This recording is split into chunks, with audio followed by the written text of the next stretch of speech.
My goals for this summer internship entailed specifically gaining knowledge of cultivating medicinal plants and plant nidification in North Idaho.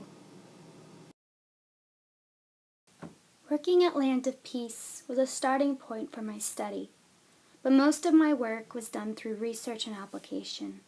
I would read books like Carrots Love Tomatoes by Louise Rouet and Homegrown Herbs by Tammy Hardung to create a plan for cultivating my own herbs and food.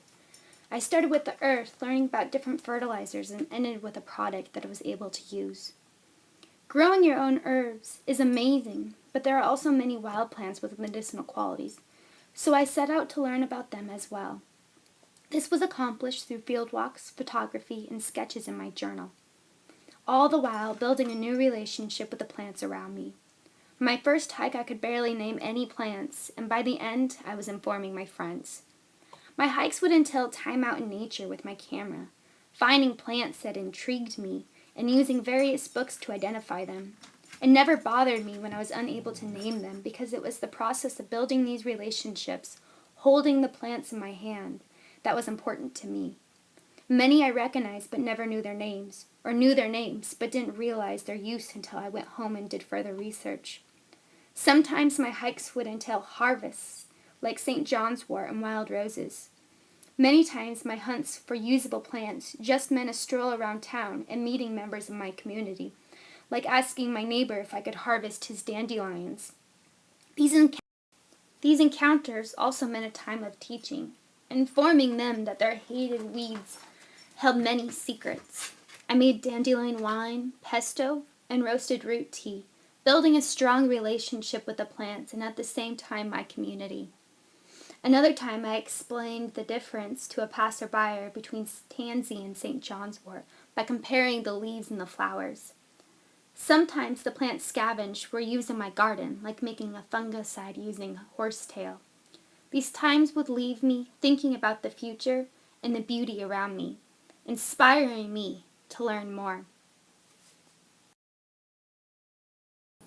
My healing garden was the focus of my study. It started with research to create a plan, placing plants with knowledge of their soil, water, and companion planting requirements. I bought rabbits to bring good energy to the garden, as well as using their pellets as fertilizer. Their poop is considered a cold manure, so it doesn't have to sit for a while, and you can place them directly on top of the plants or incorporate them in the soil. Worms were also purchased to make worm castings and worm tea to add more nutrients to the soil and help out the plants during their early stages. Many medicinal plants grow in poor nutrient soils, but food for the home was also a goal. With the world in despair and GMO threatening our food supply, I believe growing your own food is your best medicine and insurance. Just as Hippocrates said, "Let food be thy medicine, and medicine be thy food." Seeds were planted, and things grew.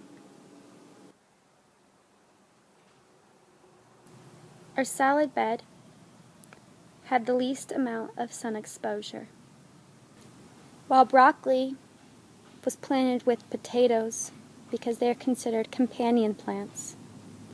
One grows up while the other one grows down. Basil was planted near the tomatoes to ward off bugs and to improve the taste of the product.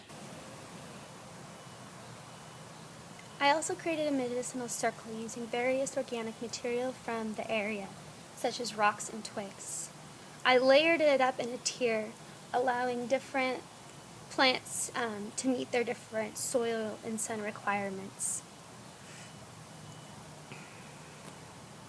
The circle spiraled up, so I have Melissa officinalis, which is also considered lemon balm, and I have Tanacatum parthenium or feverfew.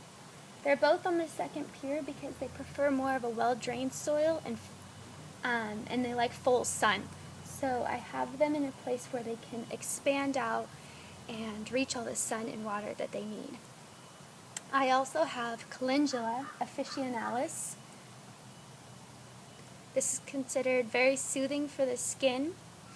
This is the first time that I've worked with this plant ever.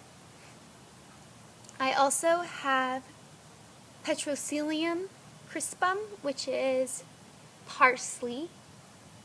my parsley has gone to seed for the year. It is considered a good aid for digestion. It's full of vitamins and minerals and antioxidants, and it's also just a great addition to soups or potatoes. And the last plant that I have is Thymus serpyllum, which is also thyme. It's considered an immune supporter, but it holds many other medicinal qualities that I've yet explored. Many of these plants like to grow and spread, so I haven't planted a lot in my medicinal garden to allow them that space for them to spread as they wish. Feverfew is considered a headache remedy, especially for migraines. As a child, I used to get migraines every day almost. So now I like to add a few leaves into my salad or sandwiches as a way to preventative for migraines. With the calendula, I've created a healing oil. Parsley, I've used it numerous times in my food preparation. The same with thyme, and with lemon balm, Melissa, I have used her to make tea and a healing bath.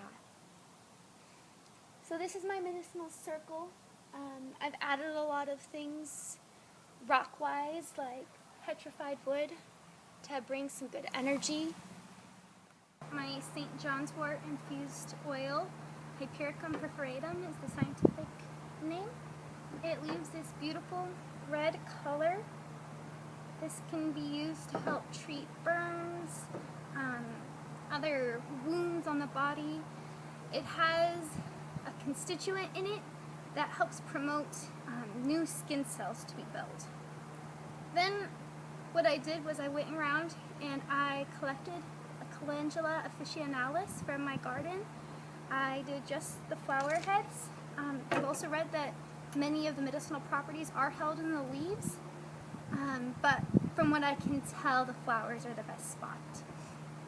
So here is my Calendula officinalis covered in extra virgin olive oil. This will sit for about a month, and then I will combine the two to make a really nourishing salve for your skin. I have worked on different internships in different farms throughout the years, but this is the first one that I have started and watched the whole entire process and have been able to appreciate the end product. For my first year, I find that this garden has been very successful. I have an abundance of tomatoes, zucchini, squash, herbs for cooking, herbs for healing. There's so much power in being able to go outside and know that you have a problem in your body and to be able to cure it yourself, or at least alleviate some of the symptoms.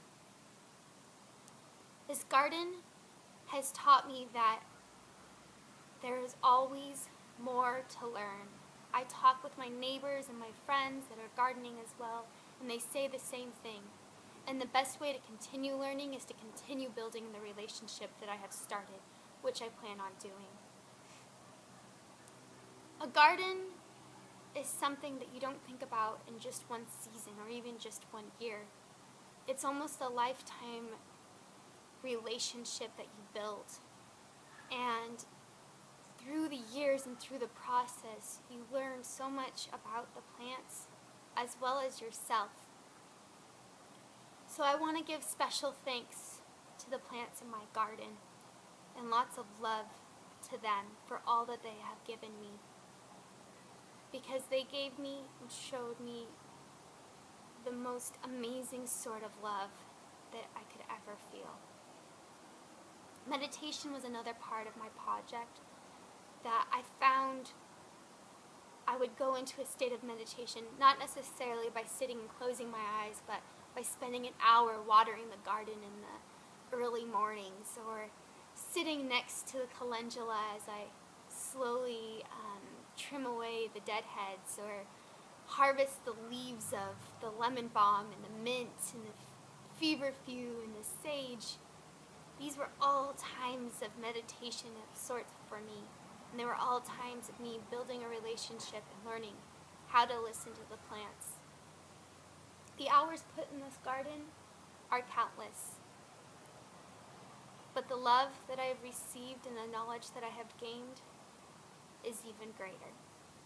So again, thank you, plants, for all that you have given me this summer, and thank you for the future products and love that you will continuously give.